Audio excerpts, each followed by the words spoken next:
কাকে মেধা বলছি এই অনুযায়ী একটা লোককে মেধাবী বা মেধা নেই এটা বলতে, ও এটা বুঝতে পারবে না, ও আর একটা বিষয় বুঝবে যেটা এ পারবে না, ওটা বোঝার মেধা ওর নেই। ফলে মেধা নেই এই কথাটাই আমাকে এই রেসপেক্টে রাখবো যে ওর ওই মেধাটা আছে।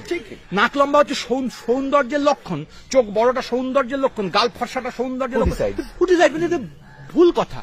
পৃথিবীতে কোনো মানুষের পক্ষে অসুন্দর হওয়া সম্ভব নয় যদি সে মানুষ হয়, ঠিক তেমনি পৃথিবীতে কোনো লোকের পক্ষে মেধাহীন হওয়া সম্ভব নয় যদি সে মানুষ হয়। আলাদা আলাদা জিনিসের জন্য আলাদা আলাদা মেধা। এই বিশেষ মেধায় পারদর্শী নই মানে আমি পারদর্শী নই, এইটা হচ্ছে ওই খেলা, ওই যে খেলা মানে ওই যে খেলার নিয়ম তৈরি করে দিচ্ছে বাবু আগে যে এইগুলো তো মেধা, আরে ও তো পারবে না ওগুলো, আরে পারবে না, ওকে তুই আনছিস কেন খেলায়? আমি দাবা খেলতে পারি না, আমাকে তুই দাবা খেলায় বসিয়ে বলছি তোমার তুমি বোকা। আজ আমি গান গাইতে পারি, তুই গান গাইতে আয়, তুই দেখ না আমার মেধা আছে কি মেধা নেই। একদম কারেক্ট। ফলে ওই স্ট্রেট জ্যাকেট আরবান এলিটিজম ভয়ঙ্কর, মানে উনি যা মেধাবী না বাংলাদেশে এইটা পড়নি, অন্য এলিট।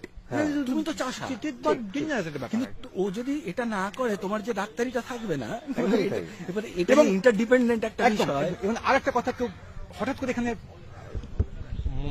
খুব ইন্টারেস্টিং, এখানে বায়োলজি চলে আসবে খানিকক্ষণ। আমি জানি এই তর্ক আমি করেছি বহুদিন। হ্যাঁ, সবটা তুমি সমাজের ঘাড়ে চাপিয়ে দিচ্ছ। বায়োলজি, জিনের কি কিছু নেই? জিনের মধ্যে মেধার ব্যাপার কি কিছু আছে?